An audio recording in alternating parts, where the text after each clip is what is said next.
This week, Palestinians protested a new Israeli law that expands the death penalty for killings classified as acts of terrorism. Human rights groups say the law is expected to apply exclusively to Palestinian prisoners in the occupied West Bank. The UN and international groups report that as Israel and the U.S. are waging war in Iran, there's also been a surge of violence in the West Bank, mostly by Israeli settlers against Palestinians there. Nick Schifrin recently visited Muqmas in the occupied West Bank to understand the nature of that violence and its impact on Palestinian families. In the hills outside of Jerusalem, a father and uncle walk a painful path. This is the first time that Mohammed Abu Siam has visited his own son's grave. Nasrallah Abu Siam was 19 years old when he was killed 6 weeks ago. Nasrallah helped build his own grave. It was supposed to be for his grandfather. Nasrallah told him, "I wish my day before your day, my grandfather." At the end of the road, he is in it. Too early, man. Khalid Abu Siam is Nasrallah's uncle and is American, like his nephew. And we all wish to use the same grave, Nasrallah. We're proud of you. We're proud of what you ever did. For all his life, Nasrallah Abu Siam was an avid horse rider and teacher of his little cousins, encouraging them not to be afraid. He led processions at local weddings. That's him in the gray suit on his horse. His horse's name is Shams, Arabic for sun, as in the sun that shines. Today, the horse is still waiting for Muhammad's son. He said, "Shams will stay with me for my whole life," and she remained. She still remains without her rider.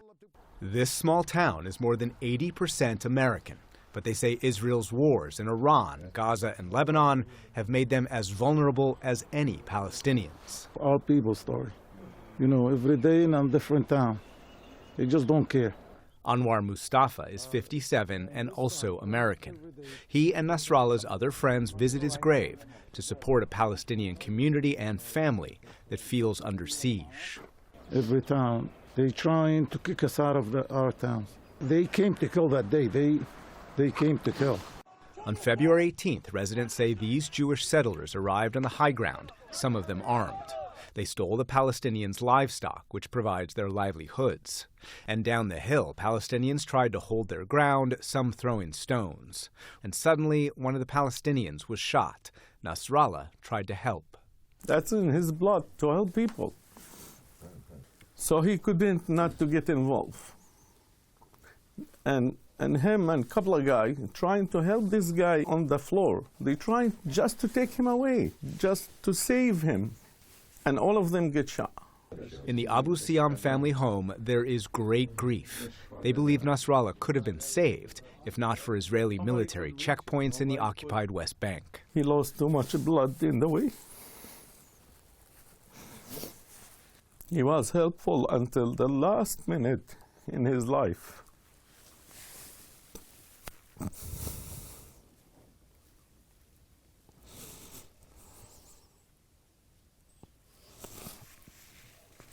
We're never gonna forget. He tried to help people. Now he left us. Muqmas's population is about 13,000. Traditionally, many residents come here from the U.S. for the summer, but they're increasingly staying here year-round to help protect the village. So can you tell us what we're looking at up there? On the edge of town, Mohammed Abu Siam shows me the Israeli outpost where he believes his son's killers still live. The makeshift houses are illegal under Israeli and international law, but he says they've been there for 5 years. The first thing they did when they came is to build a house or two. The army demolished the 2 houses. The next day, they built 3, and the army demolished the 3. But in around 1 year, they built 30 houses. After that, the army didn't care. In a statement provided to PBS News Hour, the Israeli Defense Forces says its mission is to safeguard the security of all residents in the area. And on the day Nasrallah was killed, life-endangering stone throwing occurred, and Israeli forces acted to disperse the disturbance without firing live ammunition. Mohammed Abu Siam says he, his father, and grandfather have been shepherds on this land or nearby land for 90 years. In the last few years, he's taken to sleeping in this shack next to his sheep to defend them from settler attacks. They want to take the land. If you attack them or even try to talk to them, they will immediately call for police or army, and the army will come and arrest you.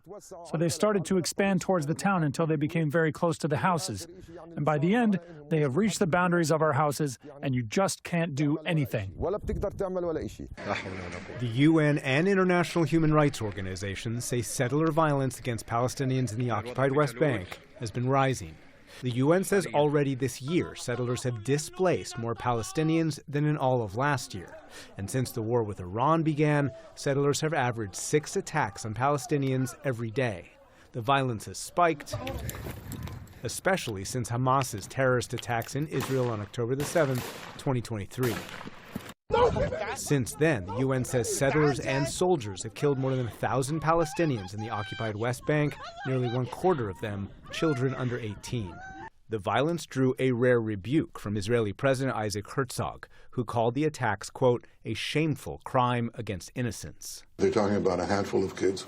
On Fox News late last year, Israeli Prime Minister Benjamin Netanyahu argued that Palestinians attacked Israelis living in the occupied West Bank, but he also vowed to reduce settler crime. They do things like chopping the olive trees, and sometimes they try to burn a home. I can't accept that. That's vigilantism. I'm taking that out. But they claim they put a false symmetry between these teenagers and 1,000, actually over 1,000 terrorist attacks against the settlers. I'm putting a special effort to stop this vigilantism. I can't accept that, even if it's not parallel, even if it's not symmetrical. But critics call the violence state-sanctioned. Last month, 8-year-old Mustafa Odeh and his 12-year-old brother Khalid were the only survivors after Israeli border police fired at their family car. Both their parents and 2 younger brothers were killed. Last week, the Israeli parliament passed a law that expands the death penalty for killings classified as acts of terrorism that will apply almost exclusively to the Israeli military's Palestinian prisoners in the occupied West Bank.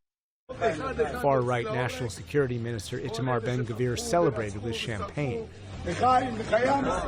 The violence and displacement has helped separate and isolate Palestinian communities in the West Bank and insert Israeli outposts or illegal settlements on land that Palestinians hope will be their future state.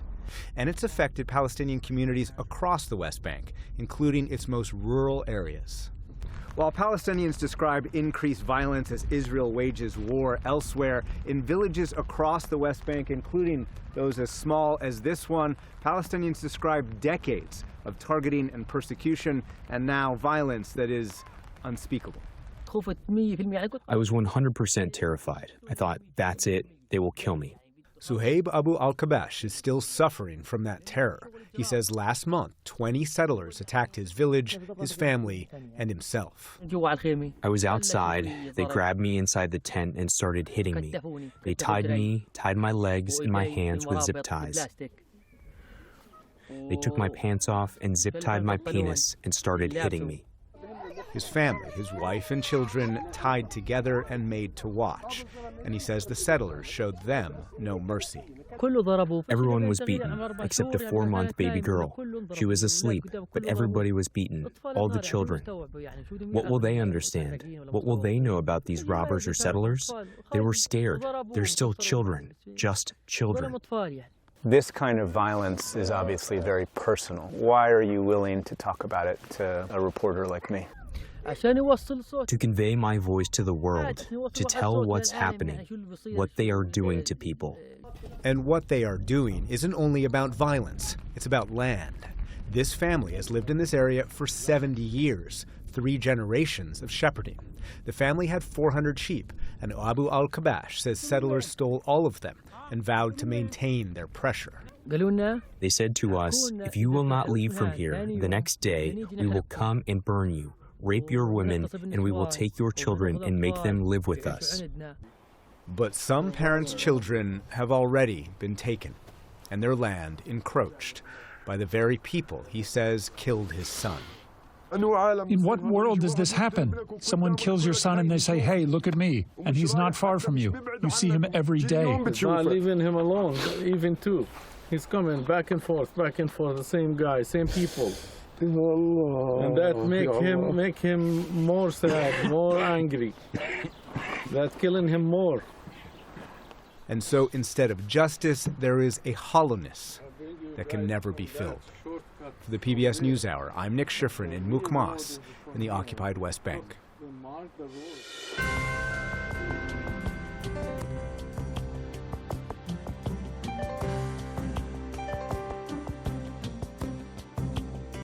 Support journalism you trust. Support PBS News. Donate now, or even better, start a monthly contribution today.